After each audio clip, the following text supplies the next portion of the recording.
practices and solutions to help solve them.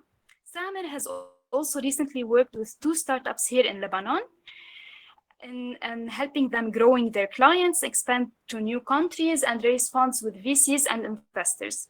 As someone who has always been passionate about helping others and understanding the importance of education, he channels that energy through his work by leveraging technology to create a better online learning experience for students in marginalized communities. So please, Samer, the floor is yours. Great. Thank you, Sabine. And thank you, Mona, Adnan, all the Shabab Lab and Riyadh Innovation team. And of course, to all the club members here, I appreciate it. It's a pleasure to be here. And sorry, أنا أتحدث شوي Arabic. I only speak a little bit Arabic, so I'm going to do the presentation in English. If you don't mind, I'm actually half Lebanese, half from Hungarian. Anyways, I'll get into it. But it's a pleasure to be here. I've got an exciting presentation and agenda for you. I hope that you guys can take away something from this meeting and really go from there. So yeah, if you guys have questions, even as I'm presenting, I can send you guys all these details after. And yeah, we're super excited. So thank you again. So I'm going to go ahead. I'm going to share my screen. I've just got a few slides here. I'm just going to share with you. Okay, let me know once you guys can see it. Yes, all clear. Okay, great. So again, I think the focus of this workshop is just to give you guys some insight into pitching, whether it's pitching to clients, pitching to investors, just pitching to anyone really, right? So if you have a startup or you have an idea, or maybe you work for a company eventually and you're trying to sell to the upper management. So I think what you'll learn here from the skills is just a lot of different ways to present, best effective tips to present. And, I've got again here a short agenda. I'm just going to do a quick introduction, presenting in person and online, because now with COVID-19, things have changed in how we're presenting and again, in front of investors or maybe it's clients. And then I've got some real life examples of some pitches from Carpolo and eFlow, which are two startups that I actually have been working with here in Lebanon for the last 4 years, or 3 years, sorry. So I'm really excited to share that with you. And then finally, any additional resources I'm going to share, and then question and answers. So this is great. So I'm going to go ahead. I'm going to jump right in. Again, I'm half Lebanese, half Hungarian, fourth generation born in the U.S. My father's from Beirut, so I moved here over 3 years ago to be with my dad, and I started this entrepreneurship journey after working in the U.S. for over 10 years.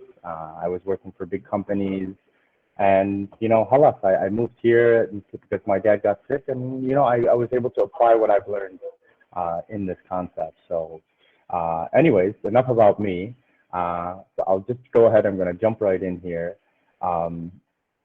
When we're pitching online and when we're pitching in person. So I've got 2 slides here that I'm going to cover because now with COVID-19, and the lockdowns happening all over the world, a lot of people had to change the way they were getting in front of investors, getting in front of clients, and a lot of that was through Zoom, through Google Meet, through Microsoft Teams. So what happened was we had to adjust and to really make sure that we were sending the message as effectively as we were doing it in person. So this created a lot of challenges. So, a few tips, especially when pitching online, have a good background. I mean, obviously with the situation in Lebanon, the electricity and the Wi-Fi connection is really hard. I'll be honest, I'm here at Beirut Digital District, and the connection here is very good compared to other places. And I wouldn't take a meeting anywhere else, but I can understand, with a lot of challenges we're facing each day, if you're on a call with an investor or you're pitching to someone and there's an interruption or maybe there's a delay, it can be very frustrating, and it can also hurt your performance and maybe you getting money at all. So, having a good place to work with good Wi-Fi connection, with good electricity. I know it's not easy these days, but you can rent a space. Even if you go to, a quiet place. It's really important. So I'm going to give you that. Also, with the camera, have your cameras on. I go to meetings and there's no cameras on, and, you really want to make sure that you're presentable. I dress up like I'm going to dress up as I'm going in the meeting, in the person. So, that's really effective. Like if you're dressed up, you have your nice clothes on, you're going to feel that, and they're going to feel that. So, make sure that you're dressed up as you're going to be presenting, as they're all in front of you. And of course, practice, that's really basic stuff. I mean, I can't say it anymore, but when we're talking about sharing screens, and then, a lot of things going on in an online meeting. So you got to make sure that everything is going smoothly, and make sure everything is going great. So, and I think the last few points for online pitching is, just give all the energy you have. I mean, it has to be passionate. Just because you're sitting in your living room or in your desk somewhere at home doesn't mean you have to have imagine you have 10,000 people in front of you. I mean, this is how they have to feel it. I mean, you have to be awake, you have to be alive, and there's no other way around it. You have like sometimes 5 minutes, sometimes you have 10 minutes, sometimes you have 3 minutes. I mean, if in this short time, if you're not being passionate, and you're not, really like feeling the fire, they're gonna feel it as well. So, I mean, with online, it's becoming a lot more challenging. We're seeing more in-person events now. But again, I don't want to spend too much time on this. But again, I think good background, dress up nice, head, shoulders up. Sometimes it's even best to stand up during the meeting, or when you're doing the pitch, and just feel comfortable. So that's why I'll leave you with the pitching online. Pitching in person. Now Corona restrictions are being reduced. We're seeing a lot of now more meetings, more conferences. We're seeing lockdowns lifted, and many people are now going to be required to travel more. Maybe they're going to be asked to come to their office and present. Maybe they're going to come to different areas where they have to go, and you have to be ready for it also. So, when pitching online, I always come 1 hour before to any event that I'm going to pitch. Set up the technical team, make sure everything's running smoothly. Maybe even try to book an event or the space the day before to work with them, because there's a lot of things that can go wrong when you're pitching in person, and it's much more frustrating when you're there than online. So that's a really important thing. And of course, presentable, they're buying from you. So, dress like they want to buy from you, and make sure that, you're presentable and clean. And, I know this sounds so basic, but I've seen so many people like, oh, we're a startup, we can come in there looking casual, we're just hanging out. No, like, these people are going to give you big money and big investment and big deals, and you better look like at least decent, or at least one person on the team should look nice. So again, your first impression is very important. But when it comes to pitching in person too, practicing the slides, transitioning of the slides, I'm going to show you guys some really cool examples of some pitches that I've done. I've done over 150,000 pitches over the last 4 years. I have different versions of pitches that we're going to be sharing with you. I did a really cool solution as well that we'll work with. But yeah, I mean, again, you have to bring the energy, they have to feel it, you have to practice, and the script is great to reference, but do not use the script. I have to feel it, it has to feel comfortable. I mean, it's easy to read, like I can sit and print out the big notebook paper and then read it directly to the investors, but they're going to know you're reading something, and then maybe they think, oh, maybe he's just he doesn't know it, or maybe he's a paid actor. There's a lot of things going on in their head, and you don't want to sound like a robot.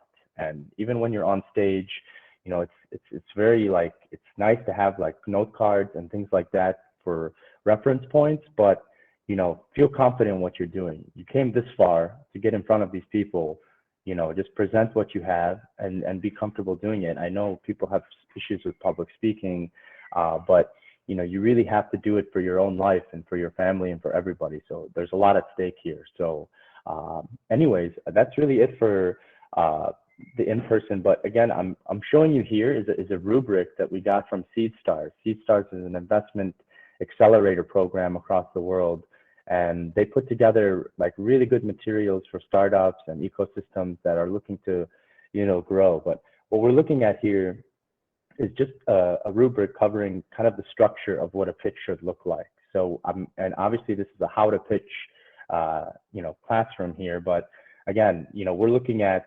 we have our problem slide, we have our solution slide, market validation, product, market size, business model, and we have all these details that we need to have included in there. So again, I'm not going to bore you guys with all this slides and data. I'm going to just go ahead and show you guys a few slides or a few presentations that I've done. The first one is going to be with a startup called Carpolo. Carpolo is a mobility solution focused on carpooling. So I'm just going to share my screen here. 1 second. Just give me a moment. Okay, great. Okay, 1 second. And then once you can see, can you see the PowerPoint? Okay. Yes. Okay, perfect. So again, what we're looking at here is, and it's the full screen, right? Okay, perfect. So Carpolo.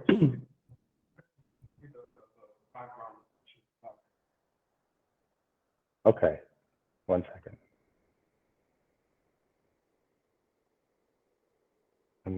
Let me just adjust this here. Sorry, guys.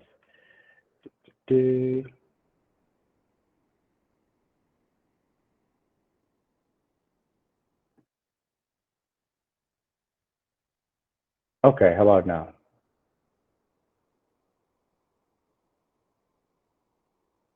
Same? Okay, now we can see the presentation, but it's not full screen. Okay, 1 second. All right, I'm gonna disconnect this, sorry.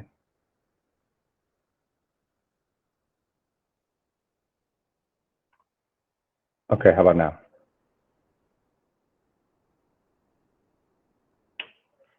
It's still the same. How about you, Sabine? All right. Okay, let me just check one more thing. Sorry, guys, about this. Little technical gap. I'm just going to share the entire screen, and then we'll just reshare it from here. Okay, how about now? Yeah. Working? Yeah. Great. Great. Okay, guys. So again, sorry for the delay, but so Carpolo was interesting. I moved to Lebanon, and I was looking for a job. And I went to the Beirut Digital District website, and I was looking for open positions. And I said, I need to find a job at one of these companies because I was already doing tech. I was doing sales, so I was a sales background, business development, and it was something I really wanted. And I heard a lot about Beirut Digital District. And I emailed the CEO, Ralph Harallah. He's the CEO of Carpolo, and he was working on a really cool project called Carpolo. And I'm gonna present it to you like I'm presenting it, for example, to the Ministry of Interior and Municipalities of Lebanon. So the date you can see is in 2019. So a lot has changed since then, and obviously it's not the same group. And we actually presented in front of Ms. Raya Hassan. So this was a very important meeting. So I'm going to share it with you, but we'll talk about what happened after I present. But what we were doing is, and again, I'm going to start from kind of the beginning here. And with Carpolo, and again, I'm going to show this like I'm going to be pitching to a client to you guys. So here we have our problem slide. So mobility is a tremendous issue, a significant issue, and that causes also productivity issues. We look at the 500,000 or 600,000 cars that are coming in and out of Beirut every day. You see it with coming either from the north, or maybe you're coming from Saida, from the south. It's just a really big mess every time. But it's also another issue when you get to Beirut, there's no parking. There's no place to park. You're always driving around looking for parking. The garages are full and you're just struggling and you're late to work. And the cost of this congestion, economically, there's $2 billion in losses each year from this, as well as a significant environmental impact and a reduction of 16% of our productivity time. To act, we go to the break room and we're always nagging about, oh, Tir Aja, and oh, all this traffic and no parking.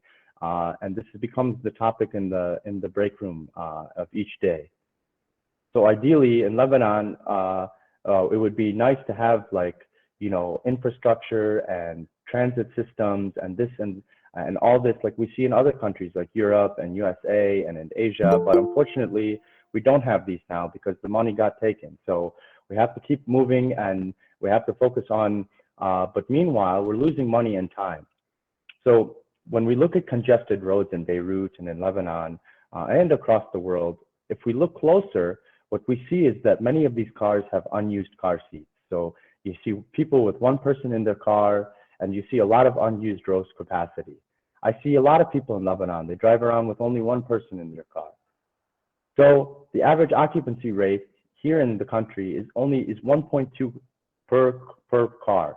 And there's more than 6 million unused cars circulating on our roads pointlessly each day. The solution: Carpolo is a search engine for unused car seats, expanding the circle of people that you can carpool with by connecting you with trustworthy individuals from your own community. How it works is really very simple. You post your schedule on the app or a single ride.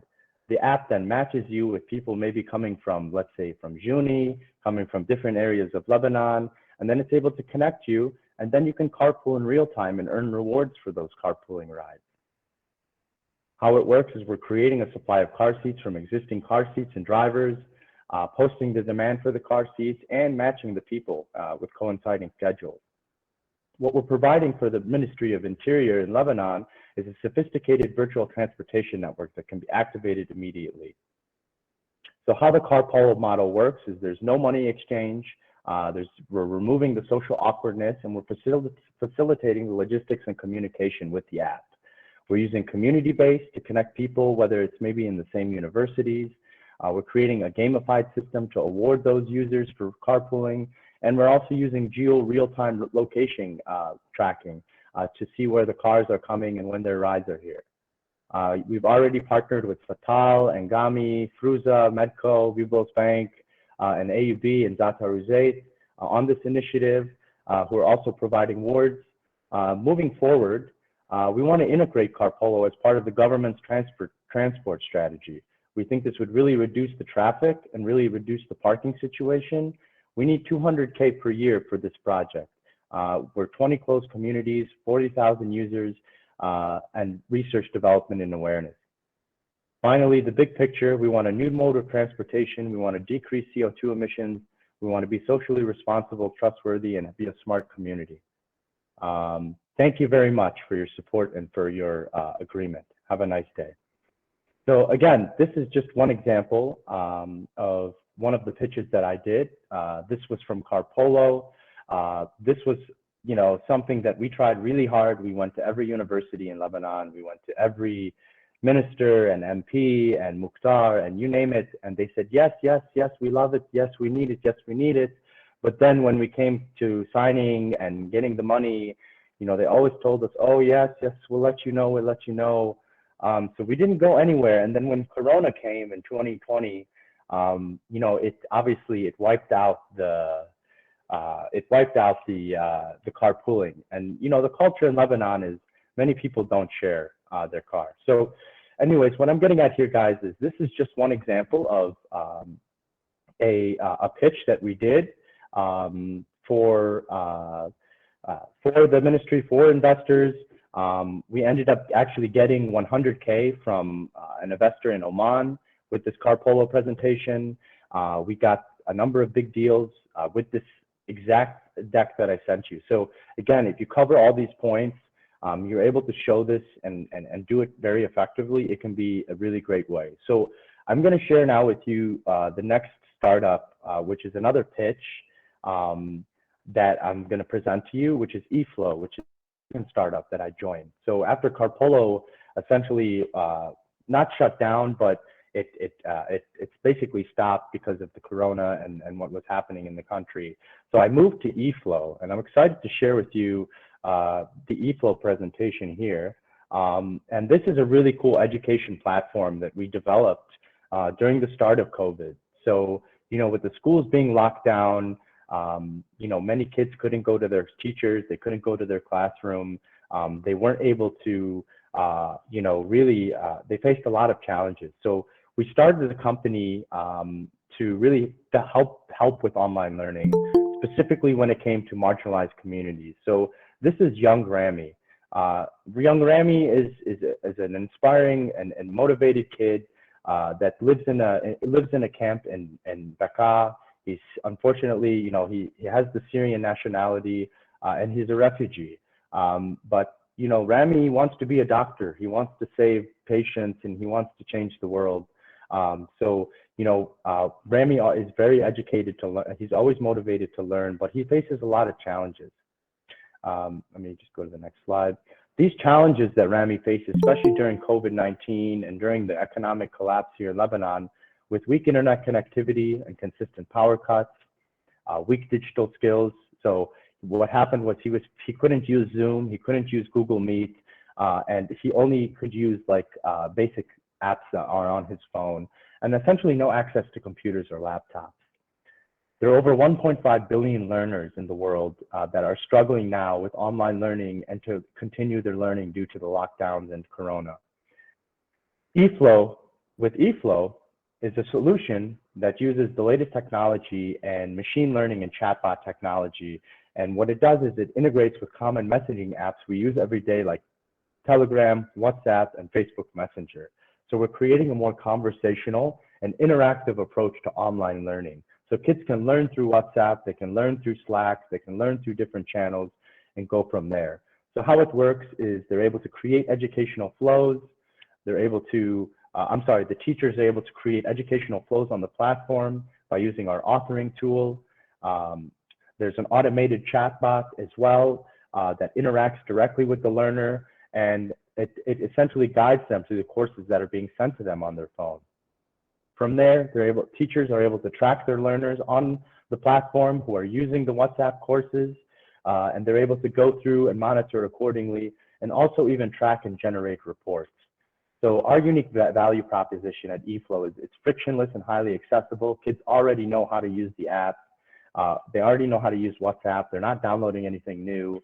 And you know, it's something they use every day. We also add educational games and experiences to make the experience more effective. And we use AI and adaptive learning technology through the chatbot to make the experience more human-like. So I'll share with you guys some examples on that. But we've worked with parents in Jordan. We've worked with over 600 mothers that are using the platform to learn about new parenting skills. We're working with the youth here in Lebanon with basic literacy, numeracy, digital skills, and even entrepreneurship, and even local business on entrepreneurship courses that we're providing on the platform.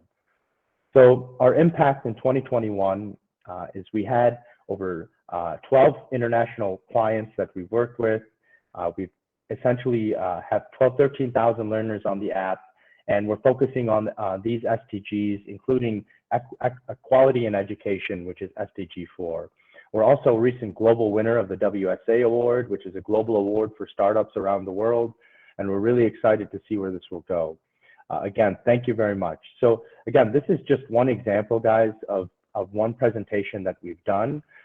You'll notice that the graphics, even the graphics are very, they're very high quality, because what I want to share with you guys is a very important tip of, you want to hire a good graphic designer, get a good artist. If you guys know someone that does some really good art or can put together like really solid graphics, this is going to be really important when it comes to developing your pitch, you know. And you can see that there's a flow to each of the slides that I was going through. So again, when you're going through these slides, even when it's whether it's online or whether it's in person, you want to make sure they're of the highest quality. So you can see, you know, a lot of the art here is really, really precise. I mean, we put a lot of work into making sure that like our message is delivered. And then what you can do is you can actually take this and you can send it to different investors, and they see like, wow, okay, this is a legit company. This is a legit place. Here, for example, this is a new slide that we created, and it just covers the courses that we've developed on the platform. So when I'm presenting to a teacher or an investor, I'm going to say, look, here's a variety of content. We have a financial literacy course that we've partnered with Aflatun International with. We have that parental education course with Queen Rania Foundation. And we're working with UNHCR on basic language and numeracy for Palestinian and Syrian refugees. So again, this slide, there's a saying that a picture speaks 1,000 words. So, talk less, show more, and if you have a picture, nobody wants to hear you talk for 5 minutes. They want to see and wrap their brain around something like this. So again, here's another example. We did some digital literacy courses, but you can see, we have a graphic here. It's really like very clean, you can see even the small details with the WhatsApp logos and the Telegram. I mean, a lot of these things, when the investors are going and looking, and even your future clients, they're going to say, wow, like these guys have a lot of really cool stuff. Maybe we can work with them. So again, this is a slide I showed you before, but we're always changing and modifying and improving our presentation. This, I can tell you right now, is the 5th iteration of the deck that we've done. So, I'm practicing, I'm changing the script, I'm modifying the slides because I want to create impact, like here, for example, I've got this kid here, he's in the youth, I've got this adult. I mean, again, these are just like different examples of what we've done. Here, for example, is a different way to present the business model. We're using like a block approach. For example, it's a business SaaS model. We charge $4 per user. We're focusing on growth right now, adoption, and learner engagement. And in the last 2 years, we've gained a lot of experience adapting the content and engaging levels for learners. So again, like this slide is really great too, because it encompasses a lot of what we're doing with like the different learning management systems out there. It gives somebody who doesn't know anything about learning ed tech or education platforms like a really 411 breakdown in a simple way. Like if I'm an investor and I don't know your vertical, your landscape, I don't know. So here, for example, you have learning management systems. We have Moodle. You might have worked with Moodle at your school before, Coursera. These are the actual learning management categories. You have the mobile learning apps like Duolingo, language learning apps, and then you have the chatbots. So again, eFlow is kind of smack dab in the middle here. So, again, this is actually something that's really important is when you're pitching, you want to have a lot of graphical data representation. When you're going through this, like for us, this is the impact we've created, and the investors and your clients want to see that, but you have to put it in a way that's visual and that you can speak to when you're pitching. So here, for example, our numbers so far, we've decreased the dropout rate by 60%. We have 38% increase in completed content, increase of starting of courses, and we've increased the completion rate by times 10. So like I can say that and it's like one thing, but if I show you that, that's really powerful. Like, I'm going through this and I'm saying, wow, like this is what we've created so far with our solution in the last 2 years. And you can see where we are now. So again, this slide is really important. I'm really proud of this slide because it really shows the hard work we've done in the last 3 years or 2 years, right?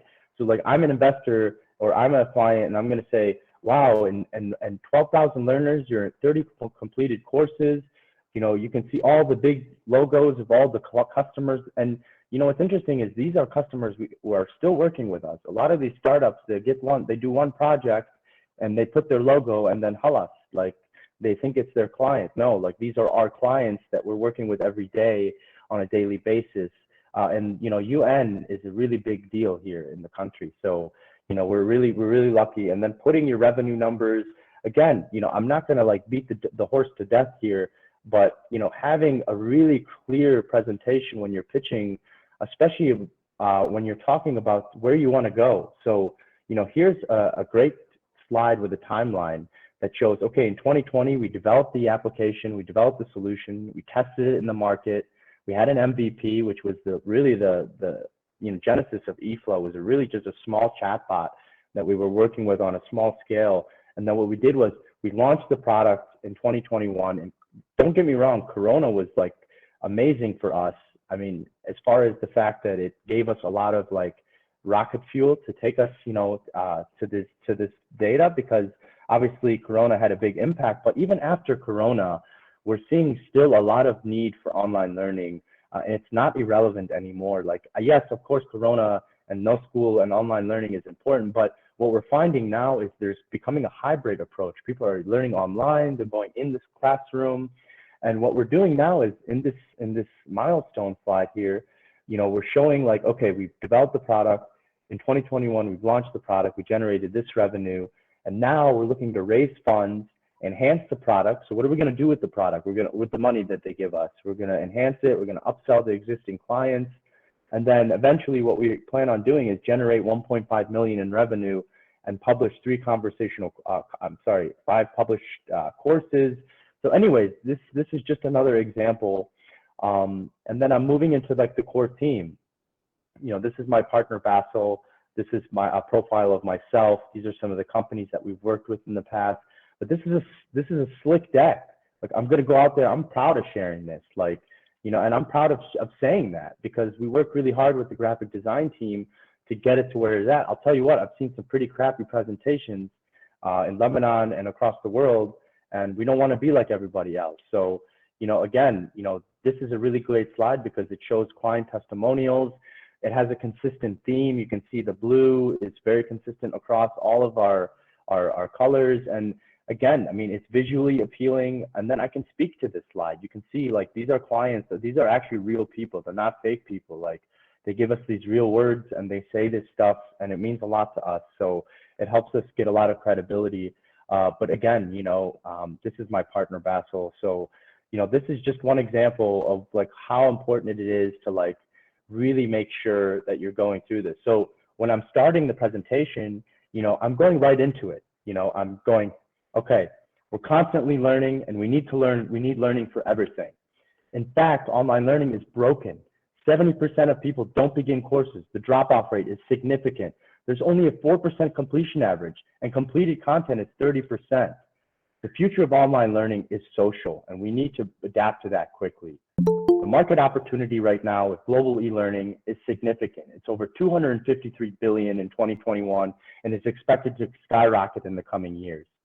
eFlow provides learning that is frictionless and accessible, it's interactive and social, and it's smart and adaptive. It's really simple to use. You can create and access conversational educational content. We integrate with all the common messaging apps such as Messenger, WhatsApp, and Telegram. You can even earn tokens, badges, and track analysis and performance. So again, we have a variety of content that we've provided for clients. We've teamed up with Aflatoon, providing financial literacy content for teenagers and learners, as well as digital literacy courses. The platform is suitable for youth, adults, and corporates.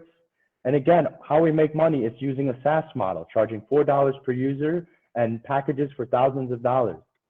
So again, what I'm doing is I'm showing you the pace that you need to be going at, right? Like, you need to fly through this. Like, you really need to go through this content because you have 3 minutes. You have, you know, you don't have a lot of time. So, you know, we build this first. Usually what we do is we tell the story in a script, and then we go through that script and build the slides on that. So it becomes your outline. And then we kind of like design and bring this thing to alive, right? So, you know, again, this is just one iteration of what you can do, but it's just so important to have different versions. You can see that this deck is very different than the Rami deck, you know, with the kid that I showed you. Let me show you real quick here. This one. Yeah, so the Rami presentation, you can see is a little bit different because, you know, what you're doing is you're tailoring it to a different audience here. So you can see here, you know, I wouldn't share this to investors because they don't want you working directly. The problem is, like, investors want to see like growth potential and they want to see profitability. But unfortunately, working with refugees and like NGOs, there's not a lot of like, I mean, there is a lot of money, but it's really hard to get the money. And they want to see you working with corporates. They want to see diversity. They don't want to see you stuck in the box with like refugees and with like, you know, this like basic literacy language learning. Like, so you have to really, like, for this, I would pitch to like somebody who's doing something more in impact and, you know, migration and making, you know, change in the way is good for, you know, like a UN SDG. But for an investor, I would share the other slide because they want to see a different style. So what my point is here is I'm getting at is like, you really need to tailor your pitches and your presentation to the audience that you're going to be presenting to. Like, you can see here, like, we're really kind of tugging the heartstrings here of the poor kids. Like they live in these camps and, they can't learn. And, obviously, a lot of us here, maybe we have a laptop, we have a computer, and we have a home we can plug it in. But a lot of these kids, they live in a tent or they live outside and they can't do anything. And I'll be honest with you, they have their parents' phone or they have one phone they use with all their brothers and sisters. So it's really, really, sad to see. But, what we're doing is we're creating something really, really unique here and different. So, I'll leave the floor open to questions. I know I talk a lot because I get excited about this. And I hope that this was like helpful, but you can see like I went through the structure, the problem, we have the solution, we have like the use cases, we have the impact, and then, we have the close. So, that's it. I'll leave it at that. I mean, I've got a million other things that I want to show you guys and tell you, but like, I know you want to enjoy your weekend and Saturday and halas, like, so let me know if you have questions, but that's really it. I mean, I'm free to answer anything you have. And, I'm really happy I was able to really present this to you and share with you the last two startups that have been honestly a roller coaster. It hasn't been easy at all. Like, I'm just going to give you that. Like, yeah, it's cool, it's an app and this and that, but it's very hard. Like, wallah, it's like, it will break you. And, the salary is not there. If you get investment, you can pay yourself, but it's a hard journey. If you end up going into this decision and moving forward with whatever you're going to do, just get ready to fight and struggle because it's not going to be easy at all. So that's it. Awesome. So guys, if you have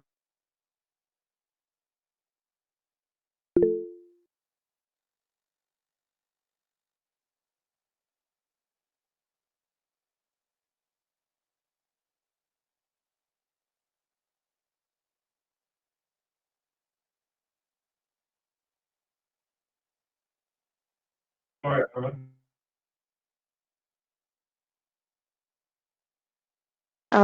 Someone is calling me. I will just ask later. okay, no.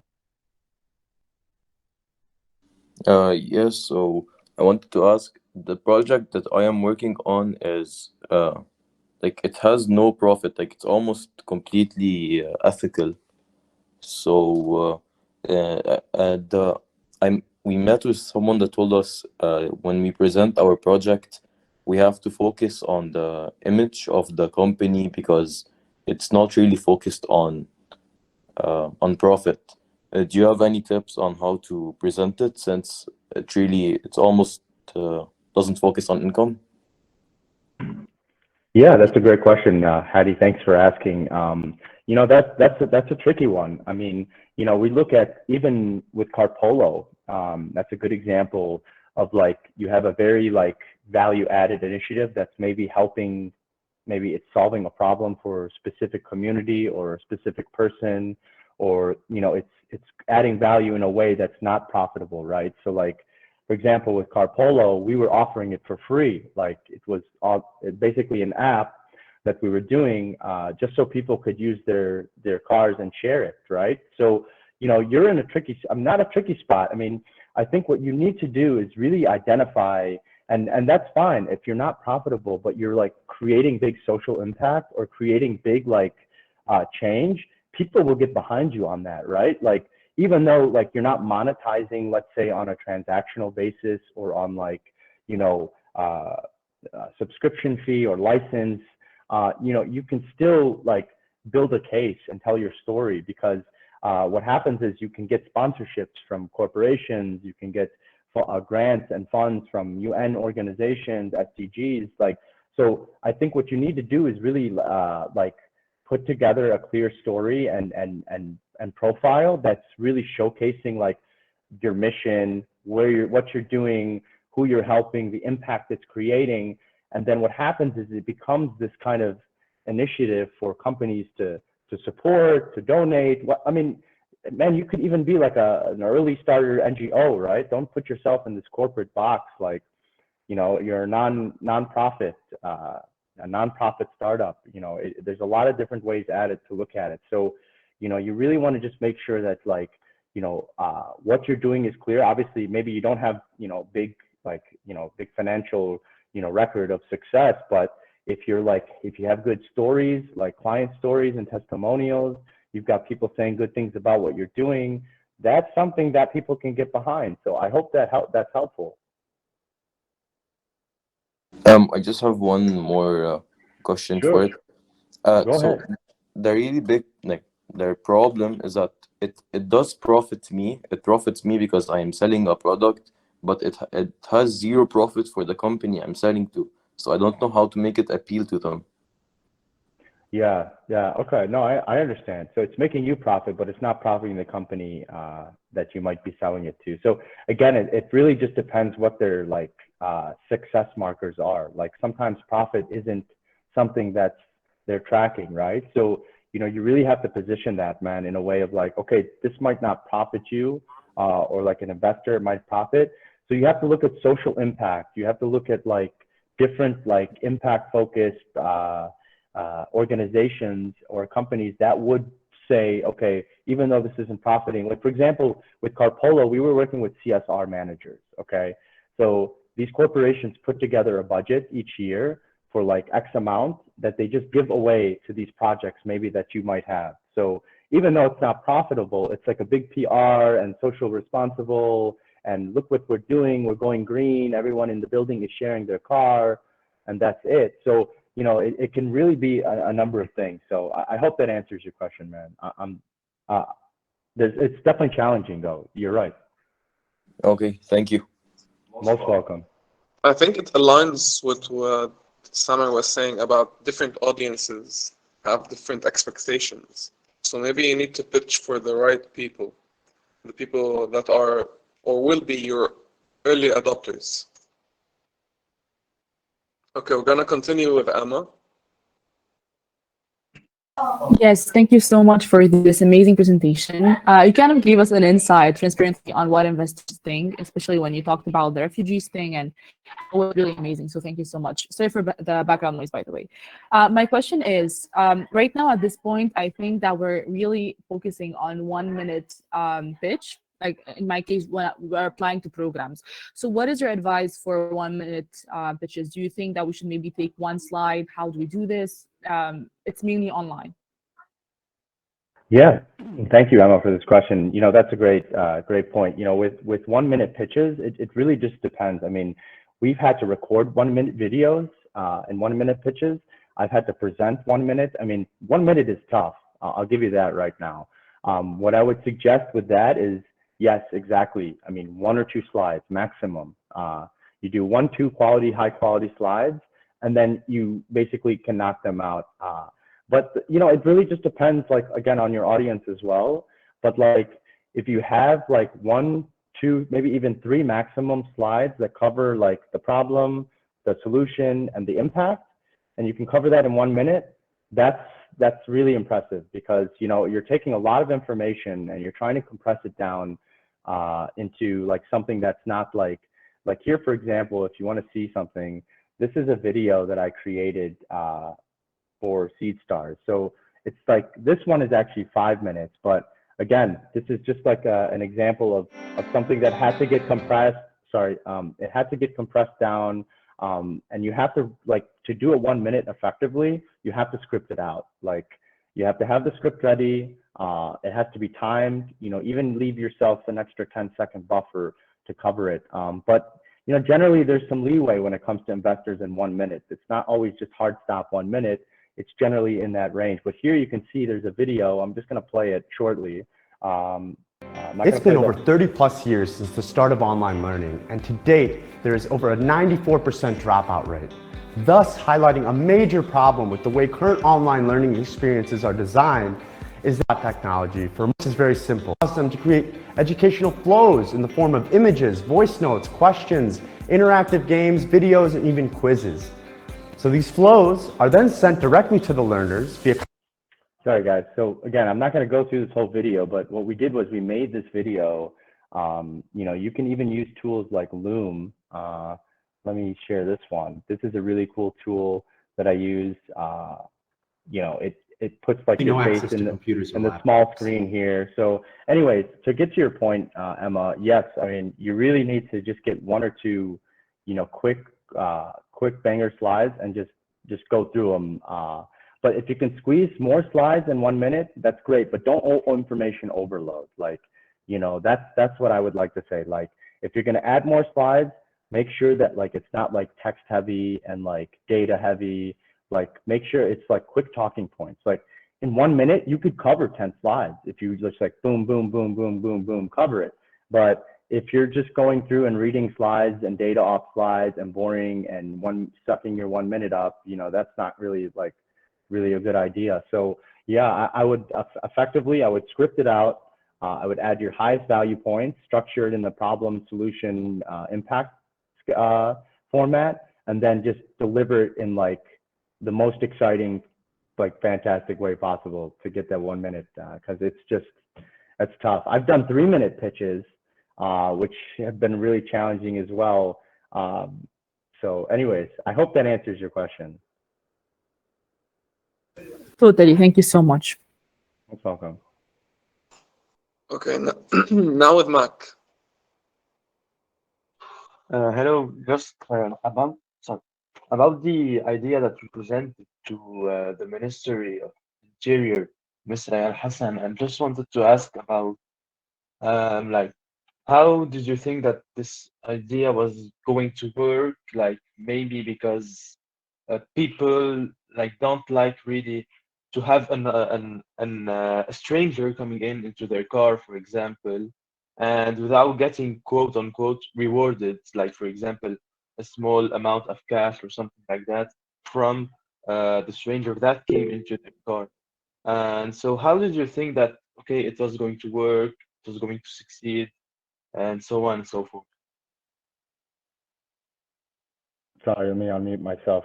That's a great question, Mac. You know, we faced a lot of that same feedback of like, you know, well, what are you guys doing, wasting your time and this. And what we found with Carpola was actually the Lebanese culture is not a sharing culture. Like, it's not like we're going to share our car and I'm just going to let anyone on the street let in. Like, you get a car here and you keep it. Like, this is like a big deal. Like, you get your first car and you want to drive everywhere and you don't want to pick anybody up. Like, we understood this culture that was kind of like embedded, right? But then what we realized was with the gas crisis and with all these factors and like, we realized university students and even employees at companies in Lebanon were actually already having these internal carpooling networks. So we discovered this kind of underworld of like carpoolers in Lebanon that were actually already giving rides to people in their neighborhood.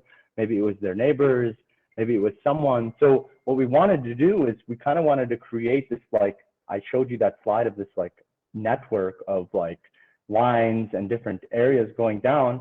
Definitely. I mean, we got this meeting with Raya Hassan because Ralph had Wasta and he got us in that meeting, and they put this big show on of like, hey, we're going to change Lebanon and we're going to fix all the problems in 2019.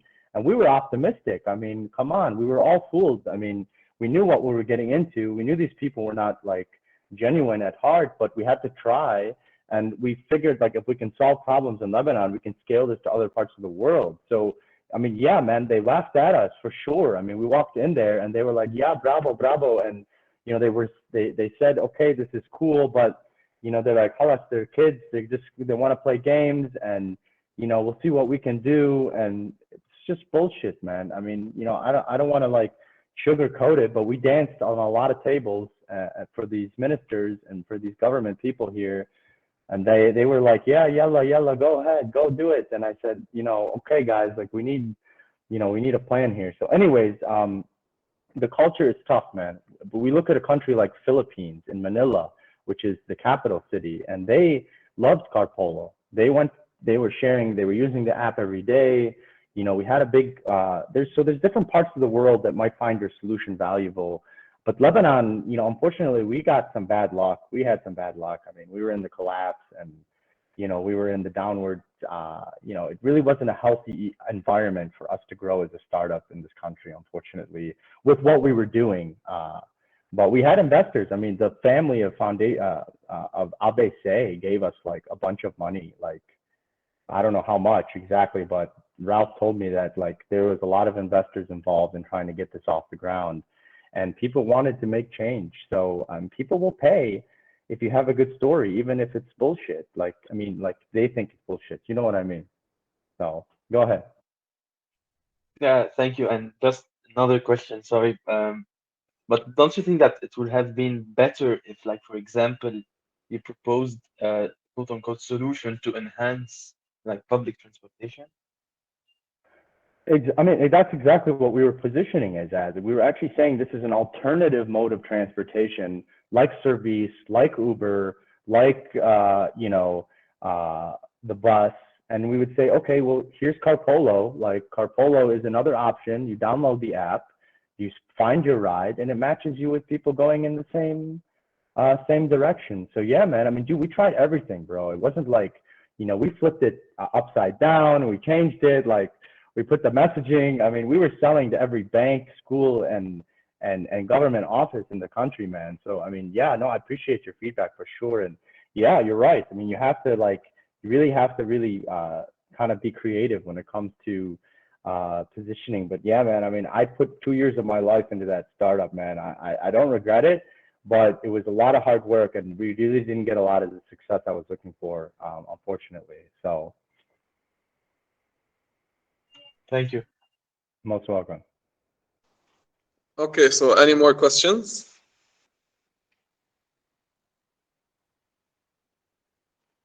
Okay, if there are no other questions, we could proceed. And Samuel, thank you very much for this session. It was very informative. You gave us a very detailed view of what to expect in pitching, how to build your pitch deck. And yeah, just checking if anyone has any questions. Okay, great. Okay, thank you guys, and yeah, I appreciate it. If there's anything, you can get my email or contact info